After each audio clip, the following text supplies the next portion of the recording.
Comment faire dans Google Sheets pour afficher dans un document des informations qui sont dans un autre document? Exemple. J'ai un premier document en gris qu'on va appeler document source. Et dedans, j'ai une liste d'articles avec les titres des pages, la catégorie, l'URL, le nombre de visites, l'année de publication, etc.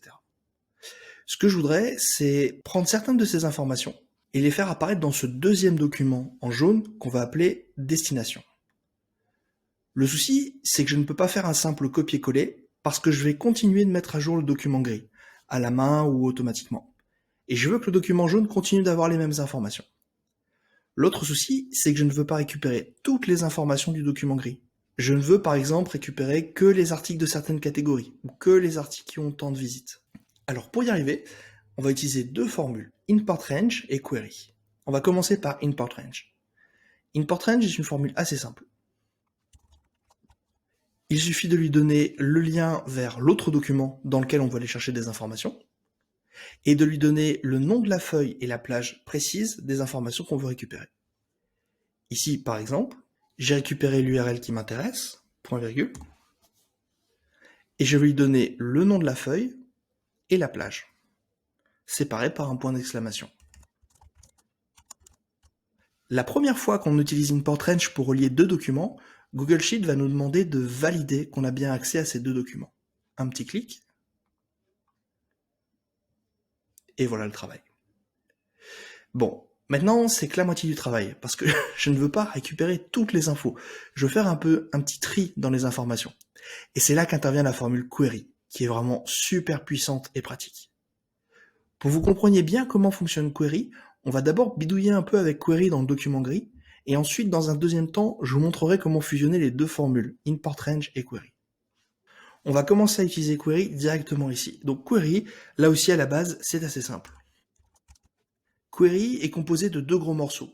Le premier, ce sont les données, c'est dans quelles données est-ce qu'on va aller chercher l'information. Ici, ce sont les colonnes A à F, tout simplement. La deuxième partie de query, c'est lui expliquer exactement qu'est-ce qu'on va aller prendre comme information. Alors, on commence toujours par select. On lui dit sélectionne-nous les colonnes, par exemple sélectionne-nous la colonne B. On peut aussi lui dire sélectionne les colonnes B, C et F. On peut les réorganiser dans l'ordre qu'on veut. Par exemple B, puis A, puis C, puis F.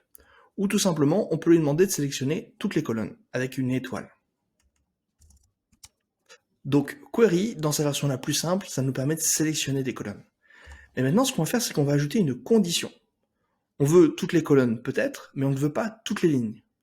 Par exemple, moi je ne veux que les articles qui ont été publiés en 2018. Donc les articles pour lesquels le contenu de la colonne F, c'est 2018. On introduit des conditions en utilisant le mot where. Ici, par exemple, ça se lit, va les chercher dans les colonnes A à F et sélectionne toutes les colonnes où F est égal à 2018. Et voilà. J'ai utilisé égal, mais tous les signes sont utilisables. Supérieur, inférieur, supérieur ou égal à, inférieur ou égal à, différent de. On peut même utiliser des formules comme not nul. Autrement dit, le contenu de la case n'est pas nul. Ici, par exemple, je vois que dans la case D8, la valeur est vide. En lui demandant « ramène-moi toutes les colonnes où D est non nul », on a exactement les mêmes informations, sauf qu'ici, on voit que le 964 est sauté. On passe directement du 587 au 409. Ce where, cette condition, c'est juste le sommet de l'iceberg. Là, on a joué avec des chiffres. J'aurais pu regarder, par exemple, tous les articles qui ont plus de 100 visites, ou dont l'idée est inférieure à 500. Mais on peut aussi jouer avec du texte. On peut utiliser la formule match pour pouvoir aller chercher, par exemple, uniquement les contenus qui contiennent le terme Google. Avec ce que j'ai écrit, il vient de me sortir uniquement les textes qui contiennent le terme Google tout court, comme la ligne 14. Je peux aussi avoir tous les titres qui contiennent le mot Google, même si la cellule elle-même ne contient pas juste ce terme-là. Pour ça, il suffit d'entourer le terme qui nous intéresse du signe point puis du signe étoile. Point étoile, dans le langage des expressions régulières ou des regex qu'utilise la formule match, ça veut dire point, il peut y avoir n'importe quel caractère, étoile, n'importe quel nombre de fois. Autrement dit, si on lit toute la formule, va nous chercher dans les colonnes A à F, toutes les colonnes, ou dans la colonne titre, la colonne B, il y a quelque chose, n'importe quel nombre de fois, Google, suivi de quelque chose, n'importe quel nombre de fois. N'importe quel nombre de fois peut être 0. Et voilà, il nous a sorti tous les articles qui contiennent le terme Google dans la colonne titre.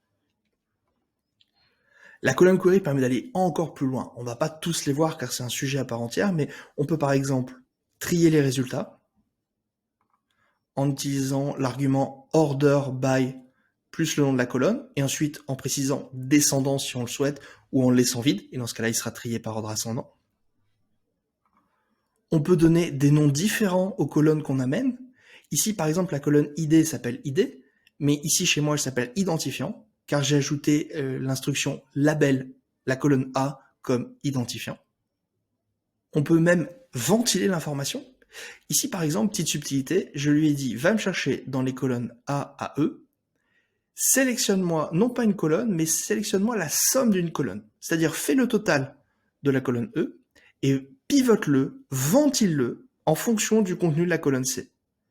On a donc pour chaque catégorie le nombre de visites de tous les articles cumulés de cette catégorie. On peut même pousser encore plus loin et ajouter une autre dimension. Ici par exemple, regardez la formule. Je lui ai dit va chercher dans les colonnes A à F, sélectionne-moi 2 colonnes.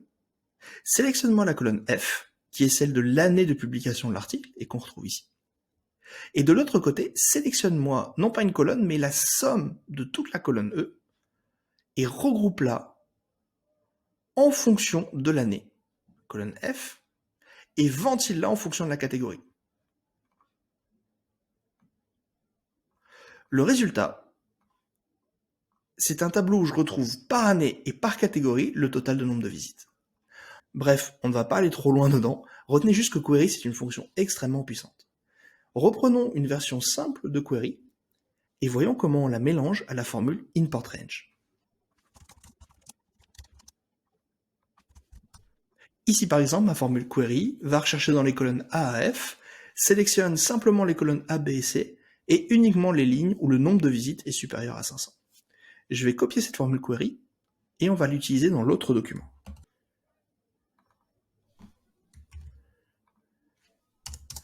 Je la mets ici pour que vous puissiez voir à quoi elle ressemble. Vous vous souvenez de notre formule ImportRange de tout à l'heure, avec 2 arguments, l'URL du fichier et le lien vers le fichier. On va la mettre à côté aussi.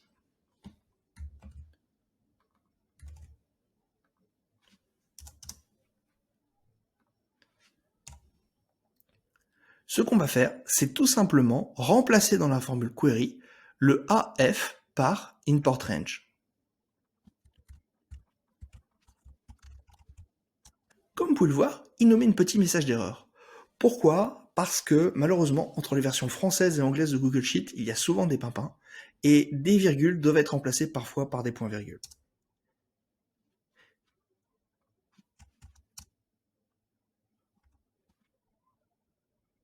Une fois que les points-virgules ont été mis, il reconnaît la formule. Le deuxième souci avec Google Sheet, qui n'est pas hyper pratique, c'est que lorsqu'on fait une query dans un document, on peut utiliser directement la lettre de la colonne, par exemple A, ou B, ou C.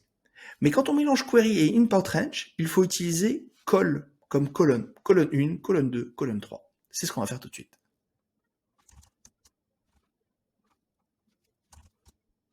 Oups, je vais rajouter les autres colonnes.